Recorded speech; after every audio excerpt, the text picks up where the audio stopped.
Greta Thunberg, everyone's favourite eco-activist, has been charged today with a public order offence. That's after being arrested yesterday at an environmental protest in London. The 20-year-old Swedish activist was put in a police van after officers led her away from the InterContinental Hotel on Park Lane, where a meeting of oil executives was being held. The Met Police arrested 14 people who had told crowds to reclaim the power, whatever that means, and hit out at what they called spineless politicians who they say have failed to act on global warming. Is everyone awake again? Joining me right now is Ralph Schoellhammer. He's a professor of economics at Vienna University and joins us once again. I'm trying to make a regular thing of this, Ralph. Good afternoon to you. So great to be on, Julia. I hope we can make it a regular thing, so I take your word for it. Absolutely. Now, you're going to have to keep still because the sound just cut in and out there, so hopefully we'll make that better. Now, the protest that Greta Thunberg was arrested at was by an organisation called Fossil Free London. We're going to go fossil-free, apparently. And they were protesting outside the Energy Intelligence Forum conference. It used to be called, and I rather like it, used to be called the Oil and Money Conference. They used to be honest about what it was. It was about oil and about money. That probably didn't play too well PR-wise. They've gone for Energy Intelligence Forum. The climate activists, including Greta, are basically saying they want London to become fossil-free. When do you think that's likely to happen?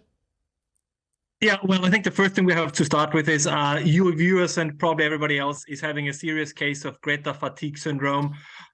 She's becoming a little bit the Meghan Markle of environmentalism. I'm really just waiting for her to marry a member of the Swedish royal family. Then really kind of she's up in this classes.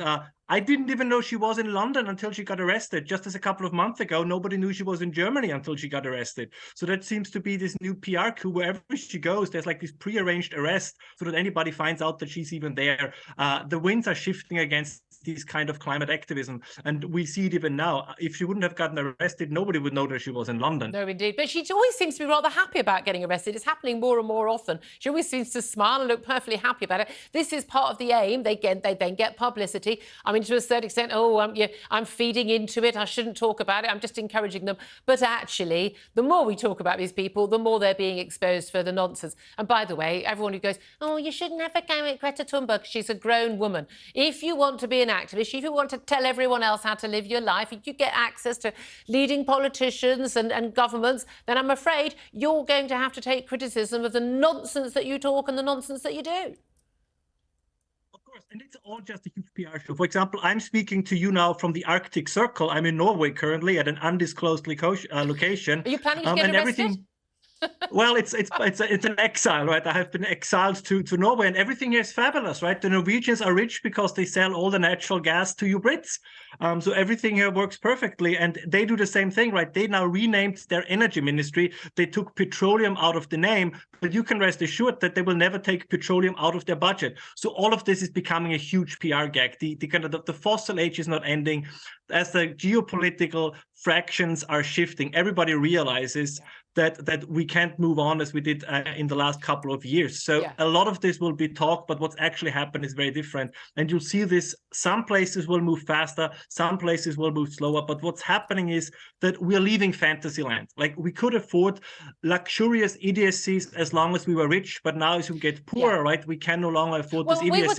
You've got to remember, Ralph, and we've discussed this before, we were all told we are going to be rich, there's going to be another 500,000 green jobs. Labour are still banging on about that here. Everything's going to be great. We're all going to be rich. Everything's going to be cleaner. The world's going to be saved. And then we're going to get all the credit for being the leaders on this. Brilliant. And then the bills started coming in. Then people actually started people like you, looking into what is this actually going to cost and what's it going to achieve? It's going to achieve zero, nada, zilch, nothing. And B, it's going to cost a bleeding fortune at a time when, even if we were rich, people would say, haven't we got anything better to spend this on? I don't know, like education, like paying doctors, like, getting scanners, for cancer. I mean, surely this might be a bit of more of a priority than the nonsense that they're talking about, basically replacing all of our technology with something which I think you were discussing with me last week doesn't actually exist yet. No, and it's also a geopolitical issue. Just last week, for example, there was a sabotage of a gas pipeline in the Baltic Sea. We see similar things happening. We know now, for example, as tensions are increasing in the Middle East, like you want to have your energy as close to home as possible. So this is now not just an economic and financial or environmental issue. It's a geopolitical issue. Right? You cannot depend on places further and further away for your basic energy needs. This is a huge risk. You cannot expose yourself to malign players, and there's a couple of them currently on the global stage that then can cut off your resources at any given point. So as I said, we could indulge in these ideas during times of US hegemony, when the world was under globalization and global peace. These days are gone for now, at least, and countries need to adapt accordingly. And I think this is true for Europe, it's true for the US, and it's of course also true for Great Britain. So this is no longer just an environmental issue, it's a geopolitical issue, it's a security issue.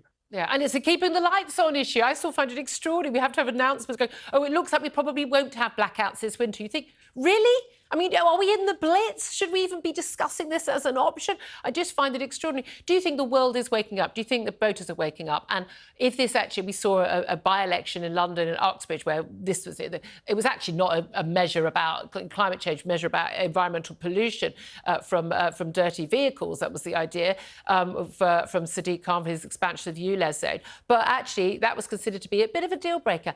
As a lot of people have been saying, these policies, they don't actually stand any scrutiny, and they don't withstand even one election, simply because once voters actually know the truth, they ain't going to vote for it. I mean, there's a problem, and you just mentioned it, and this is that, of course, the regulatory agencies, government agencies, they're still staffed with people who have been marinated in this particular worldview, right? I mean, we see it in foreign policy now with Israel, but of course also they have been marinated in this environmental doom-mongering ideology that the world is going to end tomorrow. Basically, what governments around the West would have to do is what Elon Musk did at Twitter, right? Throw out 70% and restaff them with people that know what they're doing. As I said before, that would be a mad idea. long enough. No, I'm serious. We were long enough, rich enough to afford these weird ideological indulgences. We can no longer afford this. We need now people in office that know what they do. So we don't need, for example, lived experience officers. We need actual engineers, right? We don't need a diversity manager. We need somebody who knows how offshore drilling works. Yeah. This also, is the direction we have energy and climate change and energy security minister. No, you can't be both. It's one or the other. Ralph Schoellhammer, absolute pleasure. Thank you for joining us from Norway, where apparently everything works because they've got wonderful reliance on fossil fuels.